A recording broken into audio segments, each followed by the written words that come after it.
Okay, well, again, good morning, everyone. It's wonderful to see you all online. We've got quite a few attendees this morning to discuss Sales Skills 101, and this has been brought to you by Piedmont SCORE. And many of you may know us, but SCORE is an all-volunteer organization. We are volunteer business mentors. So as your plans continue to move forward, please let us know, register online, and you can get your own personal business mentor.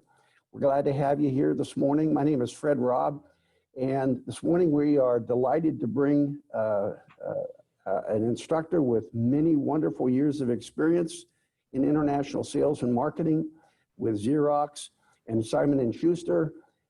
And I think you'll enjoy Larry's presentation on selling skills. Just a little bit of housekeeping. I'll be watching the chat and the Q&A. So as we move forward here, I will be trying to make sure that we get all your questions answered. You're welcome to use the Q&A or chat buttons, which should be on the bottom of your screen. So very quickly, Larry joined the SCORE organization a couple of years ago and became quite obvious that with all of his skills, we're not utilizing them to the extent we needed to. So we brought Larry in as an instructor. He's done many of these courses before. And I hope you, again, get a lot out of this presentation. Larry, without further ado, I'm going to let you take it away, and I'll be online to watch for questions and answers. Great, thanks, Fred. This is a new one for me. We normally do this for a whole day. It's a 7-hour live thing, and since we've had COVID, we've actually done a 5.5-hour virtual version of it, both of which seem to have worked well.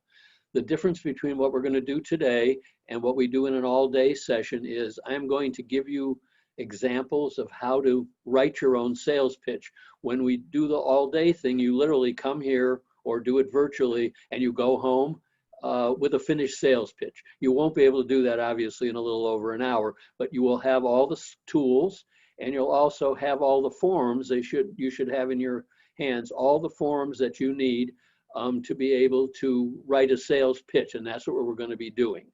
We're going to be talking about presentation selling versus need satisfaction selling. And most people who sell do presentation selling. The nice thing about need satisfaction selling, which is also called consultative selling, is that you don't really need to be a, quote, salesperson, a person who sees their mission in life as selling things, because most people who are starting small businesses or have small businesses don't come from the sales world. They usually come from some technical skill or some other kind of skill that they want to present to people. And when it comes to selling what they do, that's the thing where they're most uncomfortable and also usually least skillful. Need satisfaction or consultative selling helps anybody to be able to sell without being a, quote, salesperson.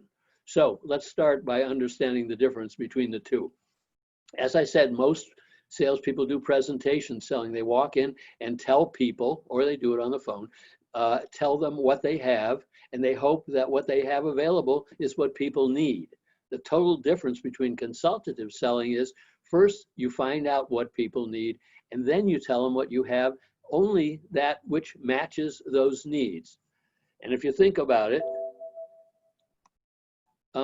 you'll see the likelihood of a close is much better when you know what they need and you can match their needs with appropriate benefits. What I found out about a lot of salespeople is they fall in love with something within what they have to sell, and that's what they push to people, whether that's what the people need or not, while they may have lots of other parts of what they're selling that are much more appealing, but they don't push them because those are not the things they've maybe had success selling or that they like or something like that. And that limits their ability to close sales. If you go in first and find out what people need, and then you match them to the benefits and especially exclusive benefits you have, you'll be able to really have a much better success. So what we're going to talk about today is how you find needs that prospects have for a product or service, how you match them with the benefits that you have, especially your exclusive ones.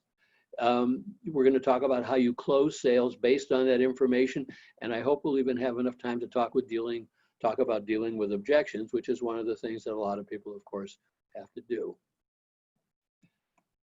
So on the agenda, we're going to identify key features and benefits first. Then we're going to talk about writing a very brief introduction. We're going to talk about writing open and closed probes to confirm needs, which is probably the most important part of this. Then we'll talk about doing benefit statements that match the needs that people have. We're going to talk about doing a summary, which includes setting action steps, and we're going to deal with real-world objections. I'll also make some closing comments. I believe you have all the forms with you that you need to do this after the fact, and you even also have my little handy-dandy list of general objections and how to deal with them. Even though they're general, they work for pretty much everything anybody has. Okay, so let's start by understanding the difference between features and benefits. Let me tell you right away, people don't buy features, they buy benefits. I'm going to use this handy dandy bottle. In fact, I'm going to use it today more than I've ever used it because we don't have piles of time. So let me first give you the features of this bottle. It has a screw-on cap. It's made of clear plastic. It has a flat bottom. Those are the features to which you can always say, so what? That's not why people buy it. But if you find out that the screw-on cap enables you to keep the drink in the bottle, the remaining part of the drink in the bottle when you're not drinking it, that's a benefit. When you see that clear plastic enables you to see whatever is in the bottle, oh, and also the bottle's round. When you see that clear plastic enables you to see how much is left in the bottle, that's a benefit. When you see that the bottle is round and you can pick it up from any direction and hold it perfectly, that's another benefit. And when you see it has a flat bottom, you know, that's so what? So what? You can place it on a surface and it will stand up and not fall over. One more benefit is the fact that it's plastic is that it holds a drink and it doesn't leak out. And if you're interested in the environment, it's also something that can be recycled. Those are all the features and benefits, and those are very key for you to understand the difference between. And we're going to talk about those. You're going to get a chance to do that for a moment after that. So a feature is a physical attribute of your product or service, and a benefit is what the feature does for the user. Now we find that most products and services have 7 to 10 features. There's 7 to 10 things that would be appealing to people and be helpful to people. Most sales are made with the exceptions of 2 to 4. We usually say 2 to 4, not more. If you've only got one feature and benefit that people like, it better be good, because otherwise you're just not going to make the sale. If people seem to like every single thing you have, you may not be talking to the right person, or they might be trying to be nice to you and aren't really paying that much attention. We find that 2 to 4 out of your 7 to 10 features, if people really accept them, you can make a sale. So the first thing we're going to do is spend time identifying your key features and benefits. And this is something in the long all day thing we actually spend time doing with every single feature and benefit you have. Now, you may have exclusive features of your product, and that is even the best thing, because those are things you can really exploit because nobody else can do them. So the first thing you've got here is a form. And if you can, I don't know if you got it online or you've got it on paper, what you'll want to be able to do is write a feature and a benefit. I think I know one of the people that's on, and this is a person that has a company that does office cleaning. And so maybe one of the features is that the people who work there are all local, and that once they're assigned a particular office that they're going to clean, it's always the same people that clean it. That's the feature. What's the benefit? The benefit of that is you get to know them, they get to know your facility, and you know you can count on them to do certain things that you want them to do. So that's a good example. If we go back to the bottle, which I'm going to do a lot, let's take the feature of the screw-on cap. The feature of the screw-on cap is, and soon I'm going to teach you how to find out whether they need the screw-on cap. The screw-on cap is a feature. The benefit is that if you drink part of the drink and you want to put it back in the refrigerator or set it aside or whatever, you can screw the top back on and it will keep the liquid inside just the same way that it was there before you unsealed the bottle. I don't know if there are any quick questions. We won't have time for a lot, but if there are any quick questions, I'm more than willing to answer them. Does everybody understand what I'm talking about? I'd like you to take a moment now to pick a feature of your product or service and write it out, or however you're going to do it, and see if you can attach the benefit to it. Because what you're going to do after the fact, if you want to write your own complete sales pitch, which I hope you will do, you're going to list all your features and you're going to match them with benefits. Once you've got those are the base of what you're going to be doing your sales presentation about. Any questions? You can cut in if, I think Fred can help you cut in if you want to. Okay, we're going to go on. Now, a lot of people come and pitch their product or service by telling too much, especially if they're doing it on the phone, and the quick answer is not interested. There's a couple of reasons for that. We will talk about them later when we get to objections. That's an objection called indifference. It's the largest objection people have. You can get it almost anywhere in a pitch. If you get it right at the beginning, you may have told them too much to begin with, and they have already hooked onto something you've said that they're not interested in. So we say, don't give it away. If they come on later with that objection, after you've gotten them to agree to a bunch of stuff, you have a whole different way of answering it.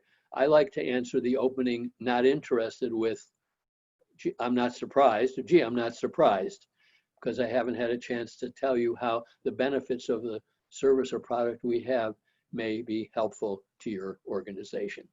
Okay, you're going to keep it brief. This introduction is going to be brief. We're going to get into it in detail. You're going to be formal. You're going to use the prospect's last name, Mr. Smith, Mr. Jones, whatever. You're going to try to build rapport, and I'm going to show you how we're going to do that. You're going to name your business location. I'm going to tell you why. You're going to make inclusion references, and I'm going to show you how you're going to do that. Then you're going to make a very brief general benefit statement, and you're going to secure permission to ask questions. Now, one of the issues a lot of people has, especially if you're doing it on the phone, is dealing with gatekeepers. These are people who believe their job in life is to keep people from being able to contact their boss. And it's become harder and harder and harder over the years to get by gatekeepers. There's a number of ways to do it. I don't like dishonest ways. The best thing I recommend, because often gatekeepers are not treated very respectfully, is to be very respectful to them.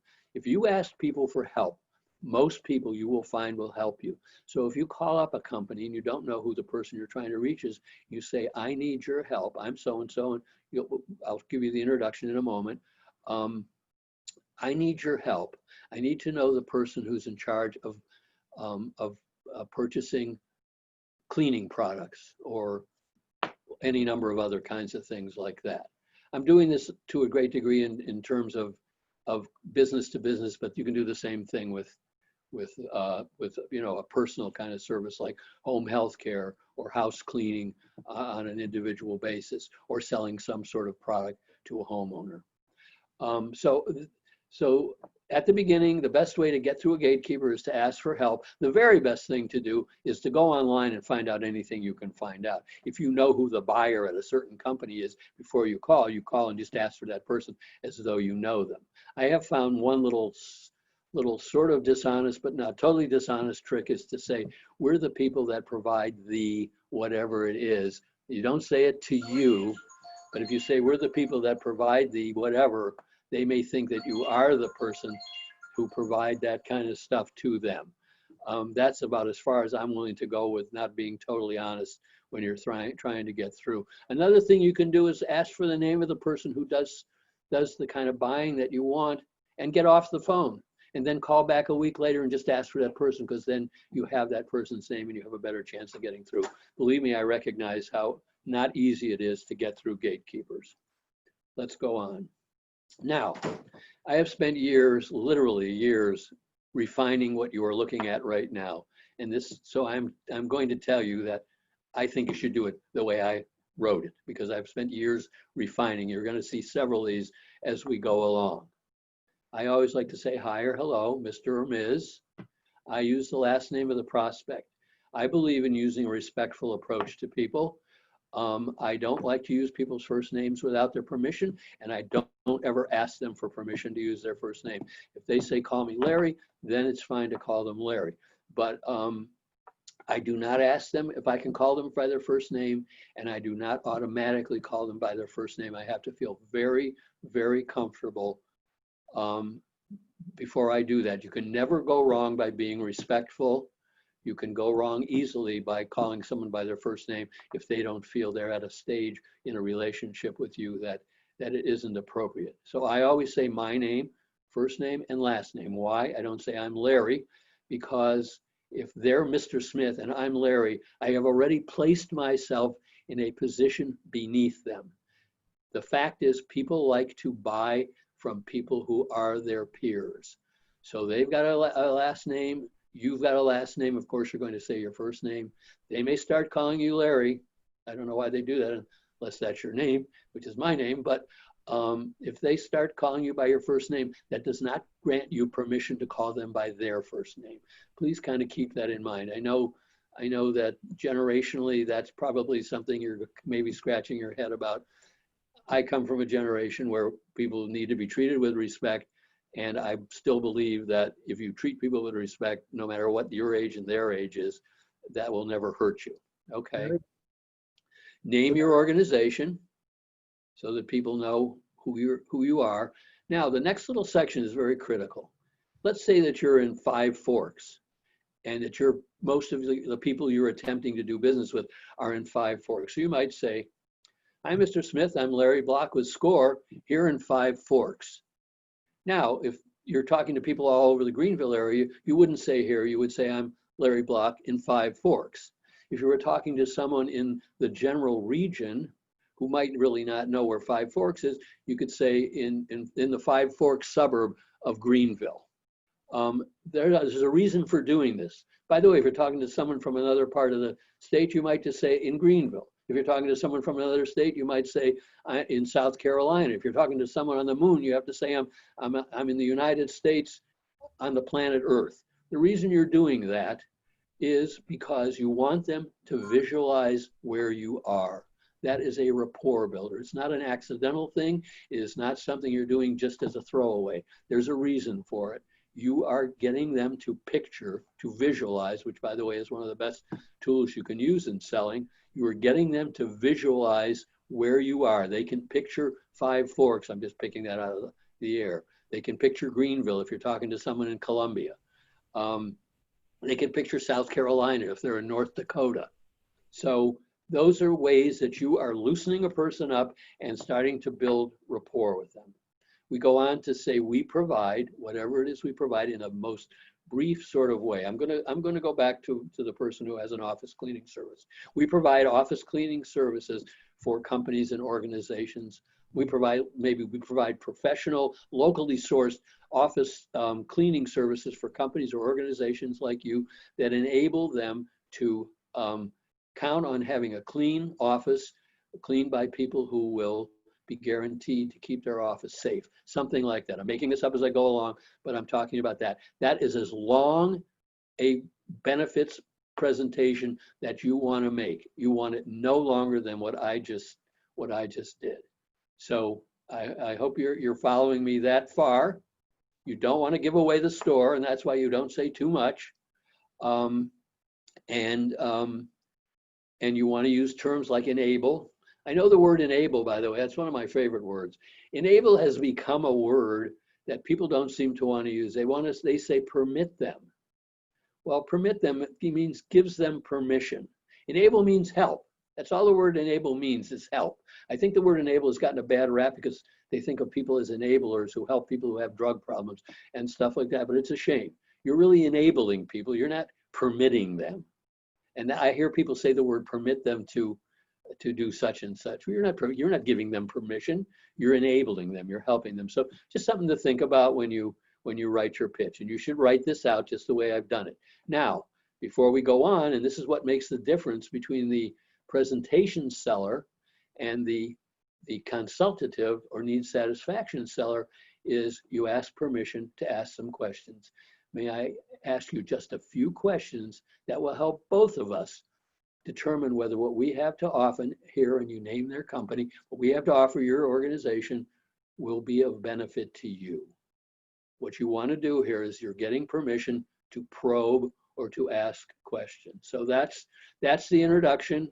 It goes for anything. By the way, I didn't say at the beginning, this approach to selling will work no matter what. I can't tell you all my life how many people have said to me, oh, well, that wouldn't work with what we sell. I can tell you that I can train a waiter to increase his tip by talking people into buying a dessert, not by saying something like, did you leave room for dessert? But instead asking a person what their favorite dessert is and then presenting what they have on the menu that matches it closer to someone who is selling multi-million-dollar investments. And I've trained people in every industry to do that. The last 25 years of my career, I spent a major part of my career in the corporate world, especially in the publishing world.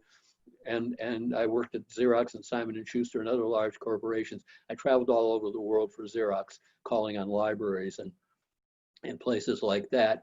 The last 25 years of my career, I worked for my wife, who owned an advertising agency and public relations firm. And in that role, I did a lot of training of people from all kinds of industries. So believe me, what we're working on, it absolutely will work no matter what you've got to sell.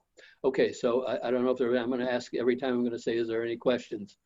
But this is the introduction. Please stick pretty close to what I've written. I've refined this over and over the years, and believe me, it works. Hey, Larry. Yep. Thank you. I'd like to interrupt. John had a question, and it goes back to the introduction, if I may. Sure. His question is, do you ever find an occasion where particularly a younger person recognizes there's an age difference and would feel somewhat insulted or maybe even humorous that you're calling that person Mr. or Mrs.? And how do you handle that? It's the first time I've ever been asked that. That's interesting. That's very interesting. I don't know. I suppose in that kind of a situation, you might be comfortable calling them by their first name. I've never been asked that, ever. That's interesting. I like it. I don't know. I guess, yeah, maybe you could, if you were really young, you're a really older person calling on a really young person, I suppose, yeah. I guess I'd still call. I mean, one of my things for SCORE is that I'm the liaison for SCORE to the Chamber of Commerce in Simpsonville, and the people there, the two people that run it, are quite young. And I started out by calling the woman who heads it Miss McGarity, and eventually I got around to calling her by her first name. But yeah, it's a good question, John. Yeah. I guess, yeah, of course, I'm a musician, by the way. Blow it by ear, as we always say. It means improvise. Use your own good judgment.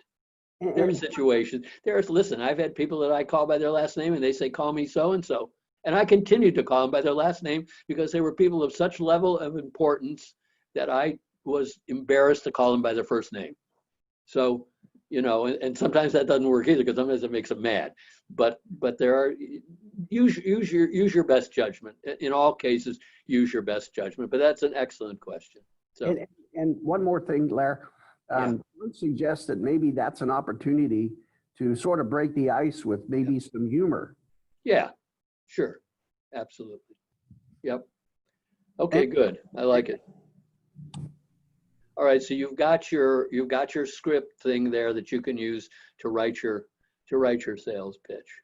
I will, at great risk to my future, give you my email address, which is larry.block@scorevolunteer.org. If you write your sales pitch and you want me to take a look at it, I am more than willing to have you email it to me, and I will go through it and come back to you and tell you. I'll probably edit it because that's what I do. So I know there's 27 of you, and I'm going to be surprised if I get 27 fully written sales pitches. But if I do, fine.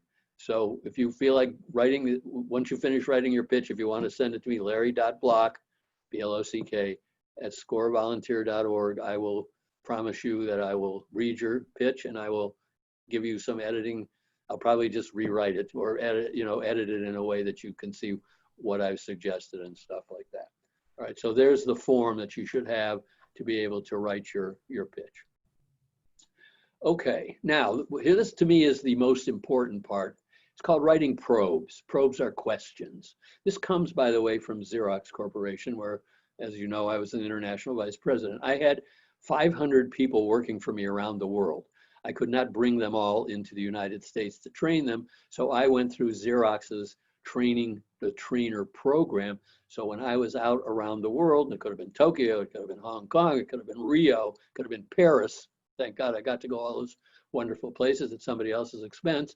I would put on training sessions for the people and teach them to to do a sales pitch like the one we're doing here to sell, the division of Xerox I was with was the publishing division, to sell the published products of Xerox. So there are two kinds of I'm going to call them probes, they're questions. Two kinds of probes, they're open and there are closed probes, and we're going to talk about when to use them. Now, open probes are used usually at the beginning of an inquiry to gain general information. And we use terms like tell me about, how do you go about. What you're trying to do is get the person to talk. I'm going to use the bottle. You know, these days there's so many people who are heavy on the idea of keeping hydrated.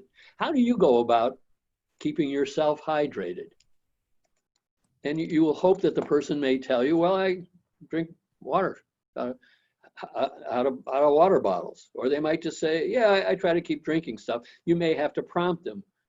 What do you use? Do you use tap water? Do you use bottled water?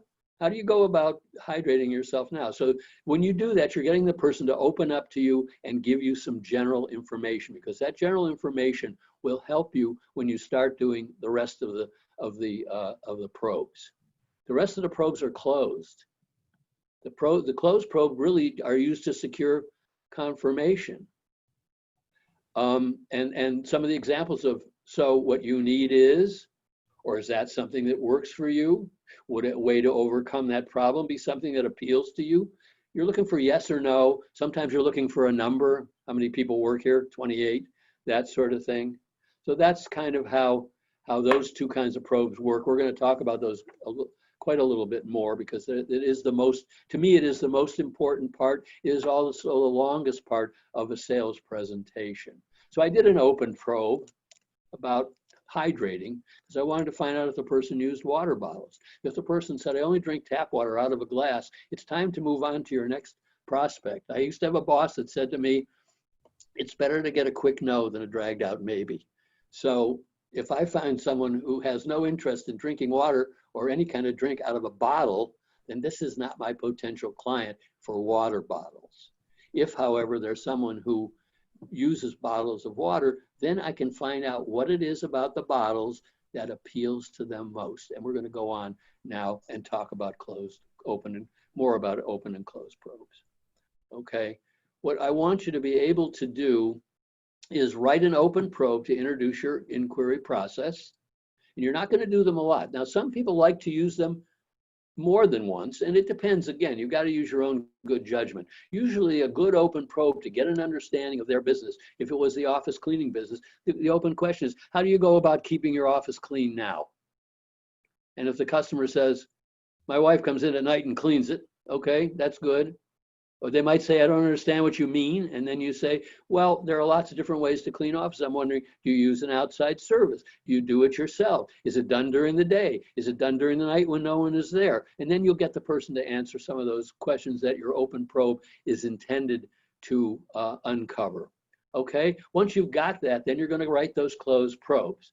So then we're going to say, and then when you finish, and you're going to see the form in a moment, when you finish, you always want to summarize what the person said to you, and you are going to ask, the final question is there anything else?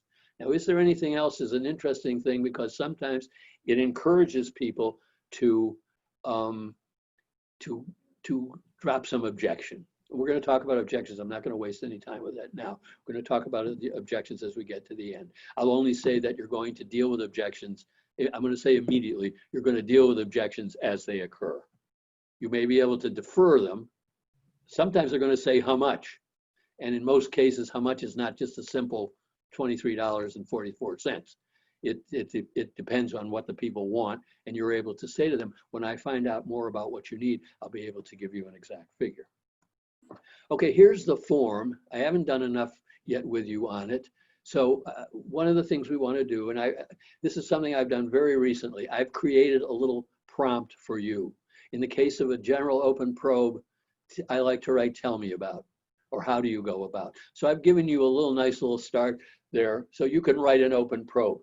An open probe that will find out information in general. Tell me about how you're caring for your mother, who's now in her advanced years these days, if you had a home care business, or the one I did about, tell me about how you clean your offices now.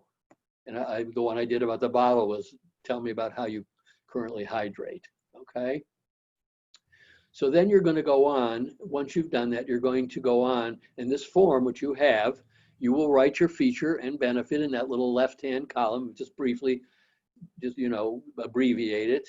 And then you can start by using closed probes. Are the ones I've given you those exact names? Not necessarily, but it gives you a thing. You need a way to save the water that's left in your bottle if you only drink part of it. Would knowing how much water is left in your bottle be appealing? How about having a water bottle that you could recycle so that you wouldn't be spoiling the environment? What if you could put that water bottle down anywhere and it wouldn't fall over, and so forth?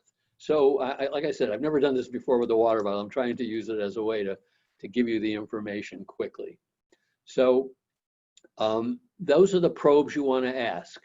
And by the way, there are people who present the benefits right away. Would a bottle with a cap on the top be appealing? And the person says yes. You don't have to give them the benefit. You can do that later, or you could then say, well, that's great, because our water bottle, it screws on tight and it will keep the water inside just as well as it did before the bottle was unsealed. There are salespeople that do that. I don't recommend doing it. I recommend asking a series of probes to uncover needs before I present the benefits, and then I remind them of the needs, and then I present the benefits as a group as I go through the needs. So you're going to ask, and this is the longest part, and you're going to say to yourself, well, I can't do that every time. It's going to take forever. It doesn't take forever to ask the probes once at the beginning, because once you do it, there's a reason I have the yes column there, because let me tell you, if they don't say yes, you aren't checking yes, and that feature and benefit, no matter how much you love it, is gone. That is not something they need, and you need to recognize whether you love it or not, they don't need it. You're not going to push it anymore because it isn't going to work. What you want to do is find out what they do need. This guy doesn't care about the environment. He throws the thing in the trash can, or he throws it out on his lawn. Are you going to try to sell him a plastic bottle that can be recycled? Of course not. So you're going to find out what they need by just asking those open probes. And once you've come to the bottom of those probes, you'll have made some check marks. Maybe you're doing it on a laptop. You know what? If you're doing it in person, when you say, may I ask you some questions? The next question may be, I'd like to take notes, so I'll have a good understanding of what you need. And you might have this form printed out. In fact, the forms you have are in fact not Word documents, they are templates. So you could print that out every single time you went out on a call, or if you're on the phone, you can do it on your computer, or if you're on the phone, you can do it on a sheet of paper that you print out and make a check mark with a pencil or a pen, or do it on your computer, so that you will know which things of the 7 or 8 to 10 the 10 features and benefits you have. And let's just think of features and probing for features. Well, you're really probing for benefits too, that the people liked, and you check them off, because now you're going to confirm those needs. Look at the bottom of the form. Let's see if I understand what you need. And what you're going to do, you're pretending that you're trying to understand what they need, but what you're really doing is reminding them of what they understand they need. Lots of people don't think about their needs in the way that you're uncovering them. And lights are going on, just like the light went on when he asked about an older person calling on a younger person. Lights will go on when you ask your probes in their heads. So what you want to do is confirm and reinforce what you have uncovered. So you say, let's see if I understand what you need. You're really saying, let's see if you remember and understand what you need. And you know what? You're going to do it over and over and over. And you'll think, as I did when I first studied this system, that people are going to not like it. They're going to be bored by it. They're going to be offended. None of the above happens. I went in the field with my manager for South America and Central America. And this guy who was anything but attractive, anything but exciting, anything but persistent, was the best salesperson I had, because he followed this system, and he would repeat back to people what they said over and over and over, because he was drilling it into their brain that they needed it, and it worked every time. And then at the end, again, I want to say, is there anything else? They may say, well, one of the things is that my brother-in-law cleans my office. He does a lousy job, but he's my brother-in-law, okay? So those are some things that you need to think about. Are there questions on this forum? This is critical, critical, critical. Any questions before we go on?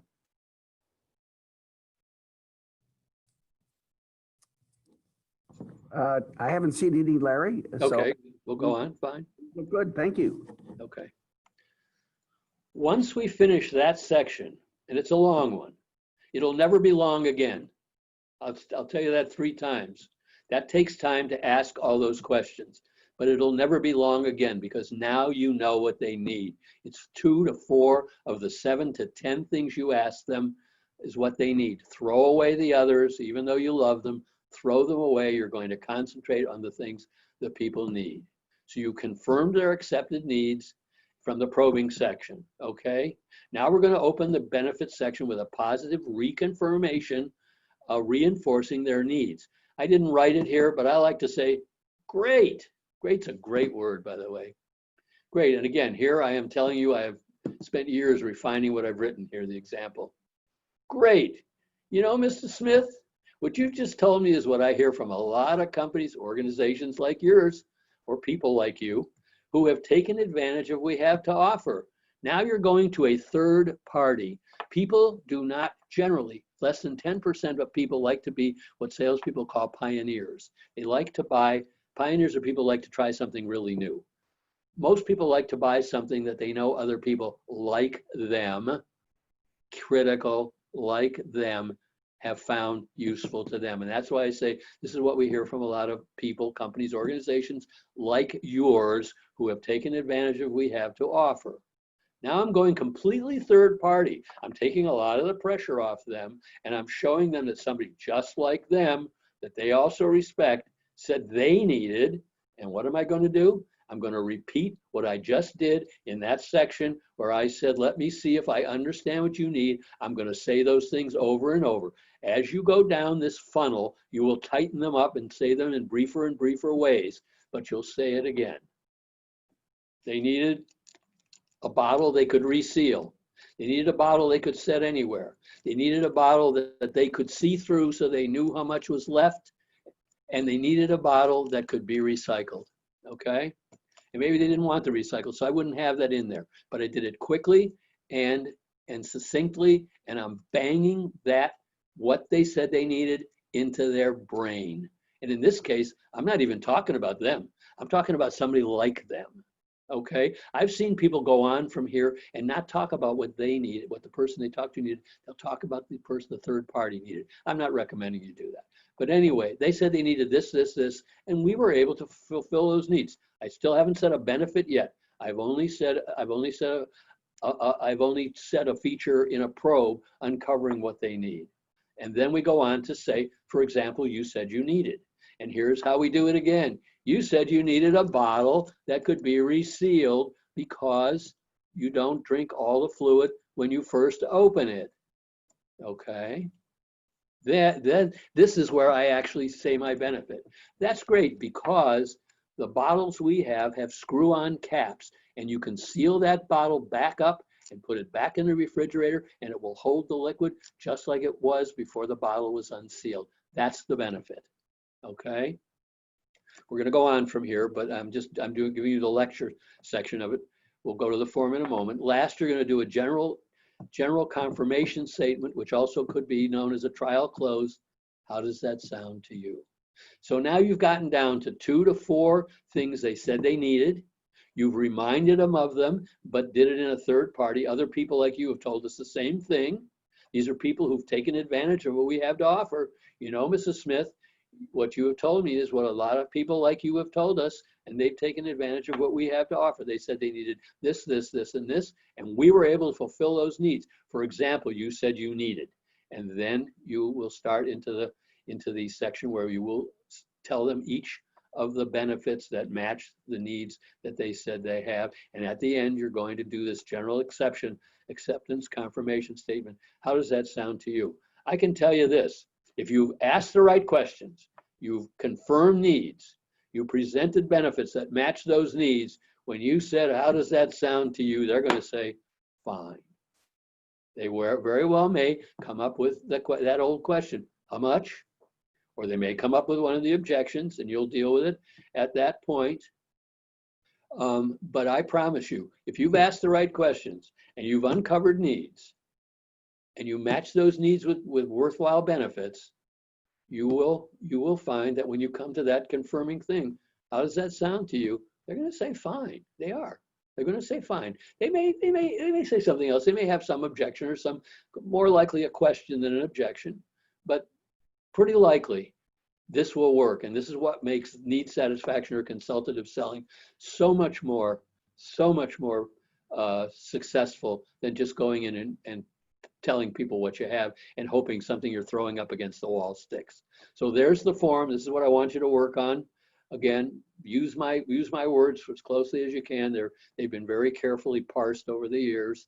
And then write out each thing you liked. And here again, this is very recent. I created, you said you needed something that is appealing is, you liked, you also want, you found something appealing, you told me another thing you liked was, okay, so those are some easy ways of not saying you liked, you wanted. A lot of people end up writing pitches that have that. This makes it varied and makes it sound more comfortable and something that's more conversational. Questions? Things are moving along pretty well, Larry. I do have one question. Sure. One of our attendees has asked, you'd mentioned earlier about a full day or a much longer, more detailed session. Yep. Are you planning on doing one of those in the near future? I don't have I do three of them a year at least. I always we were doing them from early in the morning till the end of the day. It included lunch. When COVID hit, we decided to try to do a 5.5-hour virtual one, which I have to admit I was the most skeptical about, but we had a nice group of people and they stayed through the whole thing and they worked on their pitches. And when the day was done, they had their pitches done and several of them sent their pitches to me to edit, which I was happy to do. We do them quarterly. I don't know exactly when the next one is, but I would guess it's within the next couple of months. That's the best I can tell you. What we can do, Larry, is we can send out the workshop schedule with the email that each of us will receive after the session.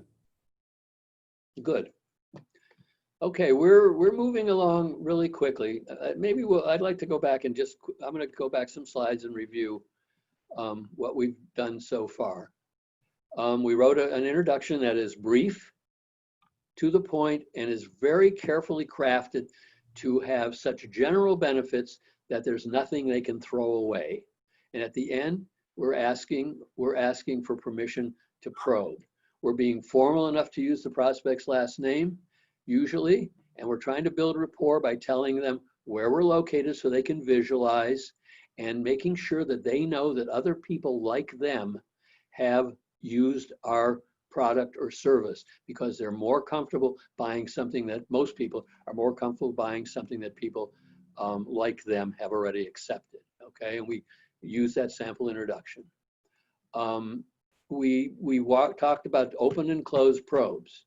I hope that you guys got a good understanding of that. We generally used open probes to get a person talking and giving us some general information. Some people are very open and do it very well. Other people are pretty closed and hardly answer, and then we prompt them. And we prompt them by asking some additional questions that they have to, that they don't give you a yes or no, but that they have to expand on a little bit. That little section gives you a whole bunch of information to grasp so that you can go on and do your closed probes. And the closed probes, I hope I did a good job, is just asking what they need. It's not getting into any great degree on the benefits. I've had a lot of people not understand the difference. Make sure you're just finding out what they need first. Give them the benefits later. There are a handful of people that will find a need and present a benefit. Then they'll probe, they'll find another need and present a benefit. They'll probe, they find another need and present a benefit. I find that to be messy. And I like the value of the summary. And that's why I am not in favor of trying to sell each benefit as I go along. I'd rather get a bunch of needs and then present the benefits to those needs one at a time, but as a group. So I hope you guys followed that. And always let's remember at the end, let's understand, let's see if I understand what you need, and is there anything else? We are pretending we want to understand what they need, which of course we do, but we also want to make sure they understand what they need, because we drive it home. We've driven it home twice so far. We've driven it home at the end, where we've driven it home 3 times if the initial probe is 1. 2 would be when we summarize. 3 is when we begin the beginning of the benefits section. 4 is when we present the benefits as we go along. So we have 4 times found that need and matched that need. So that's where we are now. So let's see if we, I'm sorry. And then we say, how does that sound to you? How does that sound to you is your trial close. You're going to find out something there. And you're also going to find out if your close needs to be a little bit different than if they say, sounds great. Then you know as you go into your close that you're not going to have to get too detail oriented. So now let's walk toward the close. If there are any other questions before we talk about the close? I know I'm going fast, going faster than I thought I would, to be honest. I just have, I'll have some questions for the wrap up. Okay, good, great. Oh, great, good. All right. Often when I've done sales training, I will ask the attendees, many of whom are salespeople. If I'm training salespeople who are already salespeople, I will ask them, what's the hardest part of a sales process? And 99% of them are going to raise their hand and say, the close. And the reason the close is so hard for them is that they're not finding out what people need and matching benefits, because they're presenting what they have and hoping something sticks to the wall. But if they find out what people need and they then present the benefits to those needs, coming to the close is such a natural and comfortable. Again, why are some people uncomfortable? They don't like rejection. And of course, if they close and the people say no, that hurts their feelings. But if you do a closing summary that matches up what they've talked about with regard to needs and benefits, it's the natural way to go. I think I have enough time to tell you that in my career, when I was at Xerox, I wanted to buy a labeling machine for our office, and I called this company that had them, and I knew I wanted it. A young woman came in with a guy. The woman was dressed in a suit, and the guy was dressed in a sort of a casual outfit, and she was the salesperson, and she went through her pitch, and she had just come from Xerox. Sold this course. They had a whole division of Xerox that just trained salespeople from other companies. She had obviously just gone through this course, and the guy was just sitting there, and I assumed he was her tech. And she went through her piece by piece, and I played the game and answered the questions, and she uncovered my needs, and I stated them, and she presented her benefits, and then she came sort of to where I thought it was time, and I said to her, isn't it time to summarize and set action steps? Which kind of was funny, and she kind of, leaned back in her seat like, what's going on here? And so she did it. I knew I was going to buy the thing before I were called, but she did it, and she did a very nice job, and she finished, and I bought it, and And as they were getting ready to leave, I shook hands with the guy and I said, "Are you her tech?" And he said, "No, I'm her boss." He dressed as a tech to go out with her so I wouldn't focus as a man, focusing on another man. And if I knew he was her boss, I would have focused on her in the presentation and stuff like that. He dressed in casual clothes, and I assumed he was her tech. And so I never looked at him twice. And she went through her whole spiel, and the thing was over. And of course, he knew I was a sales vice president of Xerox. So when it was over, I said to him, I shook hands with him. I said, "Are you her tech?" And he said, "No, I'm her boss." He said, "I go out with her like this so she can do her pitch, and my presence doesn't interrupt the process." So it was an interesting story. But then the good news is that we create a summary, and we then do action steps. So we're going to start with the summary. The summary, again, this is something I took time to write over years, and it says, you start out by saying, let's summarize what we talked about today, Mr. Smith. You told me that you need, and here we go again, bang, bang, bang. And again, we make it shorter and shorter and shorter. We're telling him the same thing over. We're not boring him by expanding on it too much, but we're reminding him again what he said he needed, or she said she needed, and agreed that the benefits of our product and service were those that would meet the needs by providing bang, bang, and bang. Now, as I said at the end of the last section, you will read when you say, "How does that sound to you?" how much detail you need to go into here. If they say, "That sounds great," you say, "You told me you needed this, this, this, and this." And then you shortcut the benefits by saying, "and that our product or service meets those," you agreed that those products and services that we offer meet those needs. You don't need to rebang them. So that's up to you. You make that decision as you go into that close. If the person says, "Yeah, sounds pretty good," okay, then it's worth hitting those benefits one more time. You definitely want to hit the needs, no matter what. You want to hit those needs.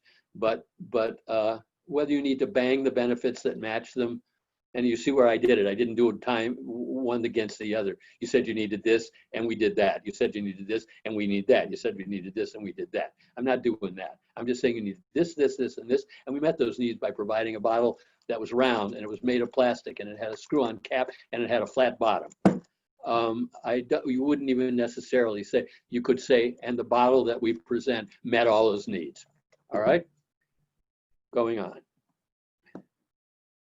Next, we set action steps. Now, this varies in the case of every single person.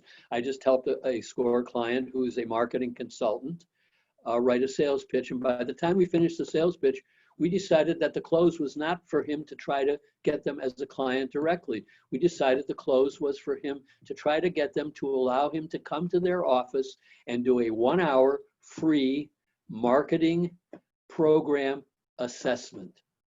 And so in the case of this particular guy, he said, in order for your company to take advantage of what the benefits we agreed to, I would like to come to your office for an hour and do a free marketing program assessment with you. After that, I'll be able to suggest what we'll be able to provide for you.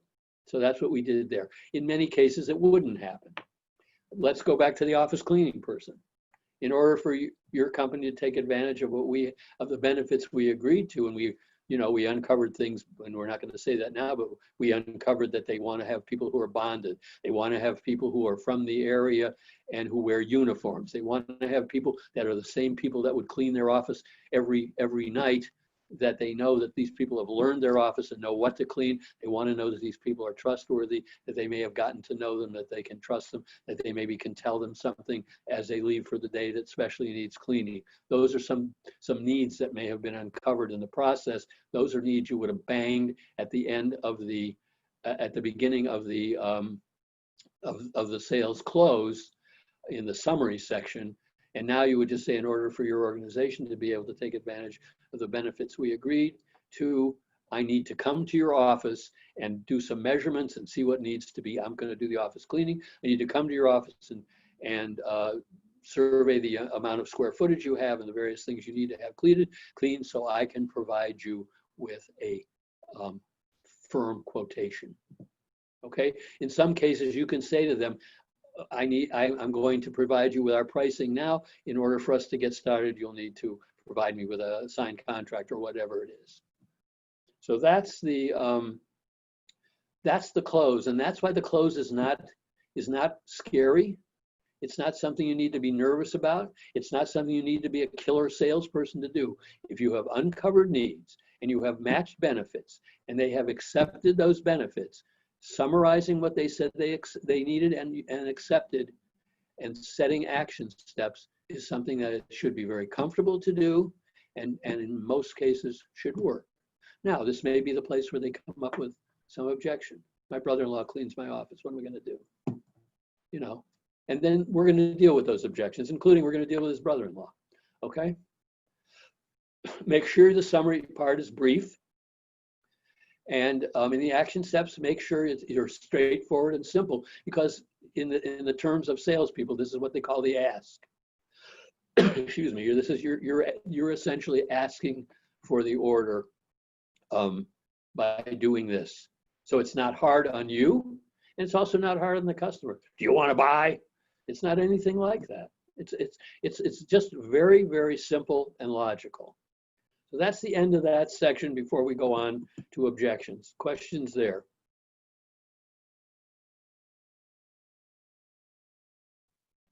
We're good.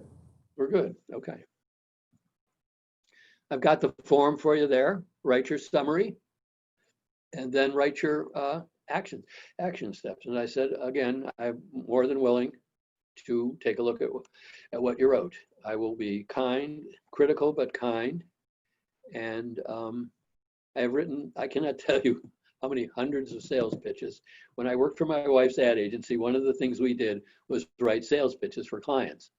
And if it was a guy who, and it wasn't just for our ad clients, we also had websites. So people came to me to write sales scripts. I've written sales pitches for guys who fix people's roofs in Canada, to people who sold multi-million dollar land investments and all kinds of stuff. There always works, and I'll be more than happy to look at what you wrote and give you advice. Okay, handling objections. Okay, this is another thing a lot of people aren't so comfortable with. You should handle them immediately whenever they come up. If you avoid handling an objection by just ignoring it or something like that, it makes the customer skeptical about you, and you don't want that to happen. So now in many cases, you may be able to handle them and say, oh, I'm glad you asked that, because I was just about to ask you a question that helped me uncover what you needed in this area. So you may be able to get by them. It may be a question about price. What we have to offer has many different facets, and until I have a better understanding of what you need, I won't be able to give you an exact price. But once I do, I promise to be able to do that today. The first thing you have to do is recognize the type of objection you receive in order to handle it effectively. If you don't know the kind of objection you're getting, how are you going to handle it? And there's 4 kinds. I'm going to go into them in some detail. Indifference, and that's usually one of the biggest ones. They're not interested. And there's 2 kinds of indifference. I mentioned the first one right away at the beginning. Not interested when you make a phone call or something like that, or you're there face to face. If you have an appointment, usually you've made an appointment by the way, you can abbreviate the script to make an appointment. You can do some probing and get an understanding of the needs, and say, once you understand it, you say, I have a bunch of benefits I think I could offer you. I'd like to come to see you next Wednesday at 3 p.m. And when you get there, you say, when we talked on the phone last week, you told me, or if you use an appointment maker, you told my appointment maker that you needed this, this, this, and this, and you go right into your benefits. So you can use this as an appointment maker as well. All right, indifference, they're not interested. And there are 2 times that you're going to get indifference. You're going to get it right at the beginning, and that's the one where they say not interested. What you say, and you say, gee, I'm not surprised. That throws them back. Gee, and I'm going to throw them really back in a minute. Gee, I'm not surprised, because you haven't had a chance to hear how what we have to offer may be of benefit to your company. What I'd like to do is just ask you a few questions to see if what we have to offer would be of benefit. That usually will help. It won't always help, obviously. Later on, the objection of not interested comes at a much later time, when you have done a good job of uncovering needs by probing, and presenting benefits. And then you say to them, gee, I'm surprised. That throws people off, believe me. Gee, I'm surprised because you said you needed this, this, this, and this, and agreed that the benefits that matched those needs were something that worked for you. There must be something I didn't ask you. What else is on your mind? If you do something like that, you'll be surprised where you'll go. That's maybe where the guy says to you, I love what you're telling me. My brother-in-law cleans my office. What am I going to do? Fire my brother-in-law? Okay. So this is how you deal with indifference. I've been in some very interesting situations where using these kinds of things really, really worked. Sometimes it gets you thrown out, but usually they really work. When you say, gee, I'm surprised because you said, it really, really works. It'll shake them and you'll get an answer of something that's going on. A lot of time it's some sort of hidden objection, like my brother-in-law cleans my office, okay? The next one is a misconception. They didn't really understand. You never say, oh, you don't understand, we do such and such. You go back to the need and use a clarifying benefit. Let's see if I understand. Did I understand you to say that you needed a bottle that you could put back in the refrigerator because you don't drink all the water at the same time? Yeah. Well, that's why the cap works perfectly, because when you screw it on, it'll keep the stuff in the bottle just as safe and fresh as when you first opened it. That's how you deal with a misconception. The guy said, I don't want to buy your bottle because once it's open, the guy may say, I don't want to buy your bottle because once it's open, I won't be able to reuse it. Okay, so that's a misconception. You won't get a hell of a lot of those. If you do, don't say you misunderstood. Go back to the need that matches that misconception and remind them of the benefit that they accepted. Another one is skepticism. Sounds great, but I don't believe you can do what you say you can do. And in this case, you want to use proofs. Let's say, again, we'll go to the office cleaning. I don't believe you guys can actually do what you say you can do. I don't trust that you're going to send the same people every night. And you say, I understand. That's why I would like to put you in touch with so-and-so at such and such a company, and they will tell you about the service they've gotten from us. Don't put them in touch with so-and-so and such a company unless they know that you're going to do that, that you have their permission, and that you can pretty much count on them to say what you want. What you really don't want is to give someone as a reference who's going to say, yeah, he worked here, he was terrible.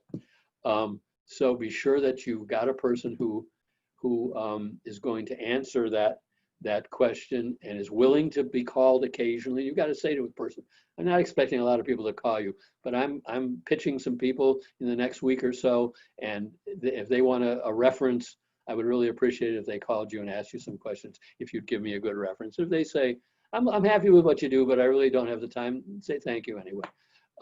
Don't surprise anybody by doing it. Same goes with references. If people use you as a reference, they better get your permission. I don't like to be called up by somebody for a reference. Did so-and-so work for you? He gave you as a reference. I wanted him to have called me and said, I've just applied for a big job at such and such a company. They're going to call you and they're going to want to know about how it worked for you when I worked for you. So that's a good idea. Okay, the last one is a drawback. And you're going to remind the prospect of accepted benefits. A drawback is something you can't fix. If you've got a price and the guy says your price is too high and you can lower your price, it's not a drawback, okay? It's a kind of a form of indifference. I won't buy it. It's not that valuable to me to buy it at that price. If you can fix your price because your price is too high for that customer, it's no longer a drawback. A drawback is something you can't fix. And they're hard, no question to overcome. What you want to do to start with is to remind the prospect of things they accepted. Well, you said you needed a bottle you could seal up if you needed to save the liquids, and you wanted a bottle you could recycle, and a bottle that you could set down anywhere and it wouldn't fall over, and a bottle you could hold in your hand from any side, and a bottle you could look at and see how much is left in there to drink. When you think about that, isn't the price of this bottle something that you would think would be worthwhile? That's how you start to overcome a drawback. And sometimes that will work. Sometimes it won't. And what you want to do is think about some probes that you asked that maybe they sort of seemed interested in, or maybe there's some probes that you have that you don't usually use that you might want to try to uncover needs for additional benefits. I won't lie to you, drawbacks are hard, real hard to overcome. Again, drawbacks may be a hidden objection. Again, the guy may, he may be embarrassed to tell you that his brother-in-law cleans the office, and there's nothing he can do about it. He can't fire his brother-in-law. If his brother-in-law does a really, really lousy job, by the way, you might ask him, well, does he clean the toilets? And a few other things like that. And then you might say, when you think about it, I know he's your brother-in-law, but you have customers coming into your office and stuff like that, and they're going to be going into a dirty toilet, or you're going to have to get your secretary to clean it. Wouldn't it be worthwhile to figure out a way maybe to augment what your brother-in-law is doing for you? Maybe we can customize a program that would take care of some of the things he isn't doing, or something like that. It's hard, but it is a way to overcome that kind of objection. And you may have, you know what else? Once in a while you'll talk to the wrong person. I found that when we sold things to libraries, which is what my division of Xerox did, sometimes we talk to the wrong person, and librarians in particular are very nice people. So they don't want to say no. And so you get to the whole thing, and they're not in a position, they don't have the budget. The budget is up to somebody else, and you get to the whole end of the thing and they love it, but they can't do it because they didn't have the money in the first place. Somebody else in the library is in charge of the budget, but they're too nice and too embarrassed to tell you that they weren't the right person. So that does happen, by the way, sometimes. So you also want to try to make sure you're getting, I haven't mentioned it, you want to make sure you're getting to the right people in the first place. As you set your business up, or as you think about who can use your business, make sure that you know the right kind of people to contact. Okay, and there's the form. Do the same thing, write out your objections and try to overcome them. Use my handy dandy set of generic objections. It's a couple of pages or more long, and I believe you have it. All right, let me do my final little close to you. My wife was one of the people who went through one of my training sessions. I usually fall in love with someone who's in my training session, which is why they're having me do them virtually now, and marry them. So that's not really true. But I did meet my wife in a Xerox training session, and ended up, I'm married to her for 35 years, and I worked for her for the last 25 of the 35. She said that the thing she liked the most about the sales training was what I call portraiture of success. And that is how you can prepare yourself as a salesperson to go out and be successful. I am not a guy who believes in the Roy Scheider role in the movie All That Jazz, where he plays Bob Fosse, who was stoned and drunk and had to go on stage and would look at himself in the mirror and say, "It's showtime." I do not believe in that. I'm the exact opposite of that. It becomes showtime when you know what you're doing, when you know your product, when you ask the right questions to uncover needs, and when you present the benefits that match those needs and people accept those benefits, and you summarize those benefits and needs, and you set action steps. That's when it's showtime. And so I suggest how you can get yourself ready is to visualize how a successful sales presentation will go. And by the way, let me just throw in the people who sell by phone are also people who sell are superstitious. People who sell by phone are particularly superstitious. If your first attempt sometimes doesn't go well, the rest of the day isn't going to go well. You decide the rest of the day isn't going to go well. Well, the way to get around that kind of thinking is visualization. Before you start a presentation, visualize each step of the sales presentation in a positive way, going through each briefly in your mind. I'm going to go in there, I'm going to introduce myself, I'm going to do something that builds a little bit of rapport, I'm going to say a brief benefit statement that doesn't throw them off but has them a little bit interested. I'm going to get permission to probe.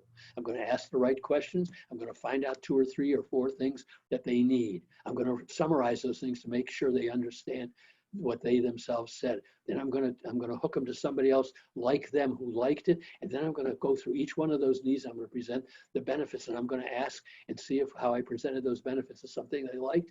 And then I'm going to go one more time and summarize what they liked, and I'm going to set action steps, and I'm going to close the order. That's visualization. And that's how you can go in every time and think about that presentation before you go. And that's how you'll make that thing that will pump you up and make it showtime in an honest sort of way. After a presentation, you can think through how well it went, whether it went well or didn't go well. You can think through, even if it went through great. I did great. I went in, I asked the right questions and everything like that, and it worked. Okay, I'm done. Questions? We're at the end. Anything? Just actually a couple of comments, Larry. We've had many of our guests stay online. Everybody's still online. Great. The response has been overwhelming. Great. I would like to see us do these in a live format at an auditorium of some sorts, and I promise we'll be working towards that. Yep. One question is, several of our guests have started filling out Yep. the forms and wondered if they could send those to you for a final review or a brush up. Absolutely. Okay, and may I include that email address in the follow-up email that all of our guests will receive after this session? Yes. Okay, and most of all, many thanks to all of our guests. I've got one more question just popped up, and it says, what's your take on, and this is, let's see, from Sebastian, what's your take on adding a guarantee to your sales pitch? For example, satisfaction guaranteed or your money. Absolutely. One of your probes would be, would hiring a service that would help you, that you knew would work, and you would have a money back guarantee, for example, or satisfaction guarantee, be something that would make you more comfortable having a service that you had never used before? Of course. Of course. Excellent. That is a feature. The feature is a guarantee. The benefit is that if it doesn't work, they get their money back. Or whatever. They get it cleaned, they get the office cleaned again with a toothbrush. Another question just popped up, Larry, and it's from Jody. And what are your thoughts about creating a presentation in PowerPoint? I think they're fine. This was a PowerPoint presentation, of course, itself. That's fine. The problem with that, if it's purely a presentation, then you're not going to really find out what a person needs. So that you have to kind of balance that. I believe in them. I've generated them. I've written them. I've used them. Back in the day, we used flip charts before we had the ability to project them and stuff like that. You need to balance the two. If you just got a set presentation that you go in and pitch, I think you're missing the real opportunity to close sales. Now, you may work for an organization that forces you to do that. I've trained salespeople that work for organizations. They've come to SCORE. They work for an organization. They have a set pitch. Forget it, even a presentation, a PowerPoint. They have a pitch that they expect them to do. And I've said to them, go back and see if you can get permission to do this. I said, you know what'll happen? You'll train all the other people in the company to use your presentation. So I think you have to balance it. I think a stand-up presentation is nice. It shows professionalism and everything like that. But if you could use it as an introduction to kind of give people something you do, but then have the opportunity to probe, ask questions, and find out what they really need and make benefits that match those specifically, you'll do better in the end.